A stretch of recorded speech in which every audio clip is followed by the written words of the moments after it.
Demon slayer infinity கேசல் மூவியை பார்த்தீங்கன்னா பார்த்தாச்சு. ஸோ ஐமேக்ஸ்ல தான் பார்த்தீங்கன்னா பார்த்தேன். என்னோட ஃபர்ஸ்ட் டைம் ஐமேக்ஸ் எக்ஸ்பீரியன்ஸ் அது. உண்மையிலேயே வேற லெவலில் இருந்துச்சு. ஐமேக்ஸ் எக்ஸ்பீரியன்ஸும் சரி, படமும் சரி வேற லெவலில் இருந்துச்சு. படம் பார்த்தீங்கன்னா நம்ம கொடுக்குற காசுக்கு ஒர்த்துங்க. உண்மையிலேயே சொல்றேன். ஒரு செகண்ட் கூட நம்ம ஸ்கிரீன்ல இருந்து நம்ம கண்ணு வேற எங்கேயுமே போகாது. அந்த அளவுக்கு பார்த்தீங்கன்னா படம் ஒர்த்தா இருந்தது. அனிமேஷனா இருக்கட்டும், எல்லா ஃபைட்டுமே ஒர்த்தா இருந்ததுன்னு சொல்லலாம். அனிமேஷன் ஃபைட் மட்டும் இல்ல, ஸ்டோரியும் பார்த்தீங்கன்னா பக்காவா இருந்தது. நிறைய பேர் சொல்லுவாங்க டீமன் ஸ்லேயர் ஸ்டோரியே இல்ல, இதெல்லாம் ஒரு ஸ்டோரியா அப்படி இப்படின்னு வாங்க. பட் ஸ்டோரி பாத்தீங்கன்னா வேற லெவல்ல இருந்துச்சு. சிம்பிளான ஸ்டோரியா இருந்தாலும் அந்த ஸ்டோரி எடுத்துட்டு போற விதம் ஒன்று இருக்கு. அதை பாத்தீங்கன்னா யூஃபோர்டபிள் கரெக்டா பண்ணிருக்காங்க. சோ இந்த படத்துல பாத்தீங்கன்னா 3 மெயின் ஃபைட்ஸ் இருக்கு. சோ நம்மளுக்கு ஃபர்ஸ்ட் ஃபைட் என்னன்னு பாத்தீங்கன்னா ஷினோபு ஃபைட், அப்புறம் நெக்ஸ்ட் ஜெனிட்சு ஃபைட், லாஸ்ட்ல பாத்தீங்கன்னா அகாசா ஃபைட். சோ இது பாத்தீங்கன்னா ஒரு ஸ்பாயிலர் மாதிரிலாம் இல்ல, ஏற்கனவே ட்ரைலர் எல்லாம் காமிச்சிட்டாங்க. சோ இதுல எனக்கு ரொம்பவே பிடிச்ச ஃபைட் எதுன்னு பாத்தீங்கன்னா ஜெனிட்சு ஃபைட்டும் அகாசா ஃபைட்டும் தான். ஆனா அகாசா ஃபைட் தான் பாத்தீங்கன்னா இருக்கிறதுல லென்த் அதிகம். சோ மூவி முடியும் போதும் அகாசா ஃபைட்டோட தான் முடியும். அப்படியே அகாசாவோட பேக் ஸ்டோரியோட தான் பாத்தீங்கன்னா முடியும். அனிமேஷனும் பாத்தீங்கன்னா அகாசா ஃபைட்ல தான் பயங்கரமா இருக்கும். எல்லா ஃபைட்டுமே அனிமேஷன் பயங்கரமா தான் இருக்கும். பட் அகாசா ஃபைட்ல தான் பாத்தீங்கன்னா பயங்கரமா இருக்கும் அனிமேஷன்.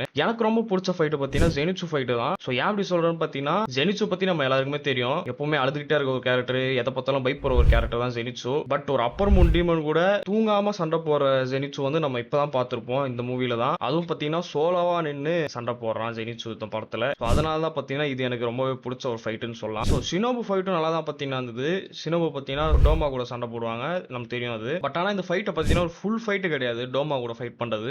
நெக்ஸ்ட் படத்துல பாத்தீங்கன்னா அந்த ஒரு ஃபுல் ஃபைட்டை நம்ம காட்டுவாங்க. கிட்டத்தட்ட எல்லாரோட பேக் ஸ்டோரியுமே இதுல ரொம்பவே சோகமா இருந்தது. முக்கியமா பாத்தீங்கன்னா அகாசாவோட பேக் ஸ்டோரி செம சோகமா இருந்துச்சு. ஆக்சுவலா நான் சொல்றதே லைட்டா ஒரு ஸ்பாயிலர் மாதிரி ஆயிடுச்சுன்னு நினைக்கிறேன். சோ யாரும் கோச்சுக்காதீங்க. சோ அவ்வளவு பெரிய ஸ்பாயிலர்லாம் இல்ல, நீங்க மூவில போய் பாருங்க. ஒரு தனி ஒரு எக்ஸ்பீரியன்ஸா உங்களுக்கு இருக்கும். வேற லெவலான ஒரு படங்க, கண்டிப்பா மிஸ் பண்ணிடாதீங்க. ஐமேக்ஸ்ல பாருங்க. சோ நான் ஐமேக்ஸ் தான் பாத்தீங்கன்னா பார்த்தேன். மிஸ் பண்ணாம பாத்துருங்க. சோ இன்னொரு முக்கியமான விஷயமும் பாத்தீங்கன்னா நான் சொல்லணும், இந்த படத்துக்கு ஆடியன்ஸ் கொடுத்த ரியாக்ஷன்ஸ் தாங்க. தியேட்டர்ல ஒரு சீனுக்குமே பயங்கரமா கைத்தட்டி பயங்கரமா கத்தி கத்திலாம் பார்த்தாங்க. செம்மையா இருந்துச்சு. நிறைய பேர் பாத்தீங்கன்னா ஏன் இப்படிலாம் கத்துறாங்க அப்படி இப்படி இப்படின்னு சொல்லிட்டு இருந்தாங்க.